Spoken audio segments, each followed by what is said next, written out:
Hey guys, welcome to Budget with a July Dreamer. My name is Miranda, and on this channel I talk about personal finance, specifically sharing tips on how to save, how to invest, as well as how to budget. If these topics are of interest to you, then do not forget to hit that subscribe button, as well as give this video a like because it truly does help out my channel.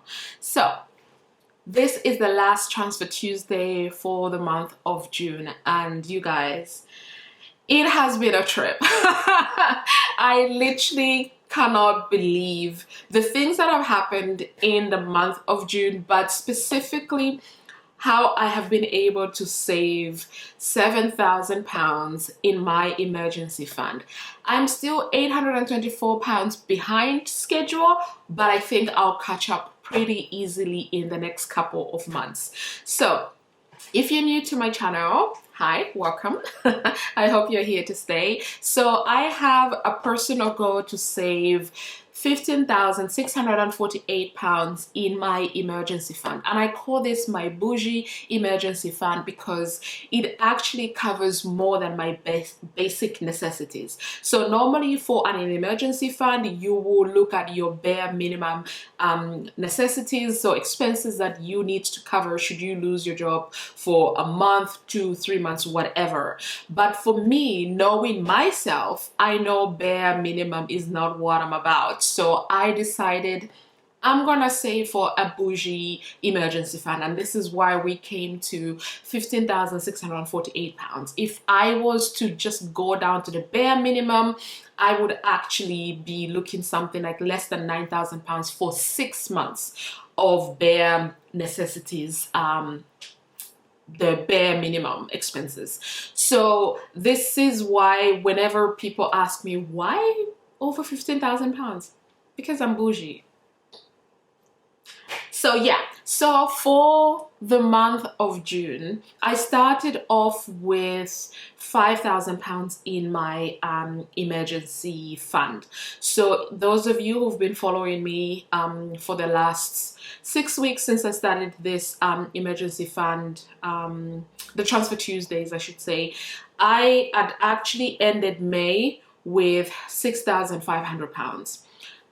Then I had ended April with 6,500, and I was on track. I think I was doing way better than on track, and it was great. Then in the month of May, as luck would have it, I had a personal emergency, which meant I needed to pull money from the emergency fund. I wasn't happy about it, but then I did actually have to remind myself that the reason you are saving for emergency fund is so that when you do have an actual emergency, you have money available to pay for that. And I don't know, maybe it's a psychological thing or something else, but honestly, when I put my money in my savings, I don't want it to leave, but I know why I'm saving up for it. So I had that emergency in May, and I had to take out money from it, which meant at the end of May, I actually ended with less than what I entered May with. So I ended on £5,500. So on my £15,648, I needed by end of June to have saved £7,824, because that's the halfway mark. But because I'd taken money out, I literally knew I would be pulling all stops, literally, to just get close to the halfway point. And even though I haven't reached the halfway point fully, I think I will be able to do that in the first few weeks of July, and hopefully by the end of July I would have completely caught up with my savings. So for the month of June, I started a new side hustle.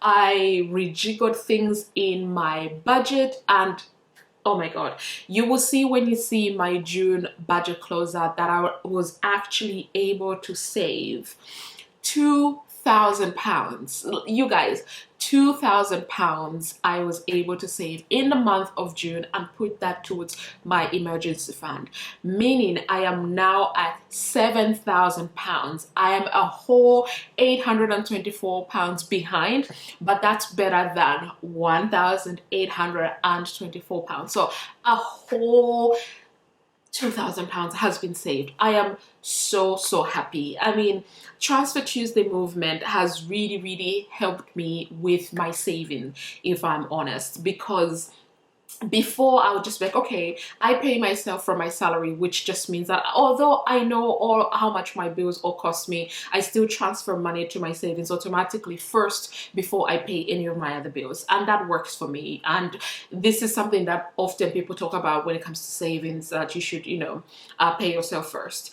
But knowing that, I still didn't think that I could sit down, rejigger my budget. There are certain things that I could give up. For example, I don't go shopping all the time, and sometimes that money just gets wasted on unnecessary things because I didn't go shopping, but I feel like I should spend that money. So now I've changed my mindset to, okay, so for the month of, for example, June, I didn't feel like shopping. What can I do with this money? I have 3 financial goals. 1, beef up my emergency fund, obviously save for my bougie emergency fund. 2, pay extra towards my mortgage. And 3, invest more, right? So what can I do with that £75 that I had put for shopping and I haven't used? So now what I try and do is, because I'm trying to aggressively save for my emergency fund, I would put £50 in my emergency fund, and I would put like £20 towards my mortgage, and then £5 towards my investment, or £5 into my mortgage and £20 into my investments, depending on how I am feeling that day. For me, it's all about mood. So I had to really sit down and start thinking about the best way to use my money. I have a blog, ajulidreamer.com, which also makes me money, and outside of paying for all my blog expenses, paying my virtual assistant, what is left I would then get, obviously first before I pay anybody, I remove my tax, so I save 20%, put that aside, then I pay everything, all the expenses for my blog, then what is left I would move it to a savings account. So now I'm actually doing, okay, we've taken out 20% of the tax, I have seen how much work my VA has done, and this is how much I'm gonna have to pay her, and then when I take out her expenses and my usual expenses, and then I just move that money now to my emergency fund. This is not how I used to do it. Before, I used to call all the money that I made from my blog my travel money because I used to travel a lot. My blog made money, so I just used that money to travel. Easy peasy. It didn't affect my normal everyday budget.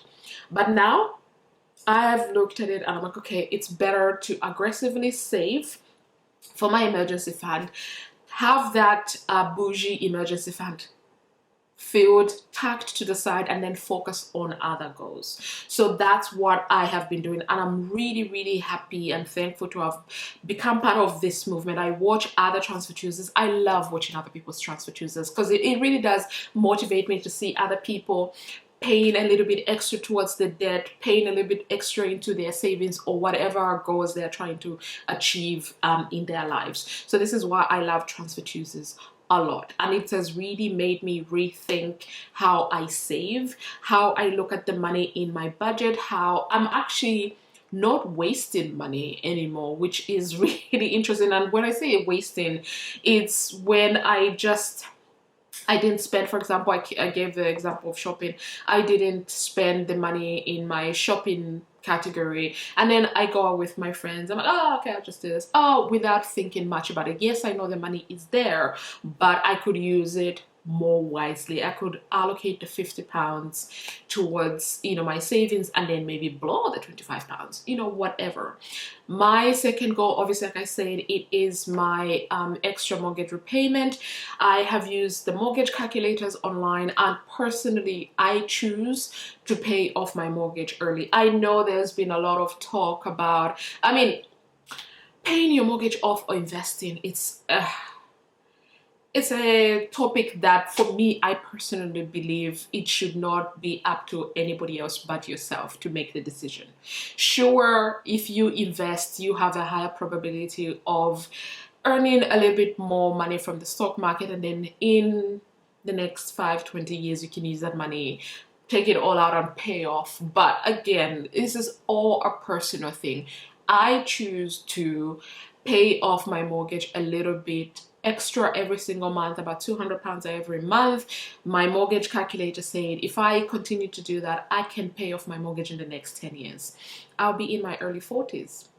I want to do that. I don't want to retire with a mortgage. And with what has been going on in the UK in the news about, most people will have no choice but to retire with a mortgage. I am not about that life, and that's not what I am envisioning for my future. So I am working hard now when I am still fit and able to work. So I'm working aggressively across my 3 goals.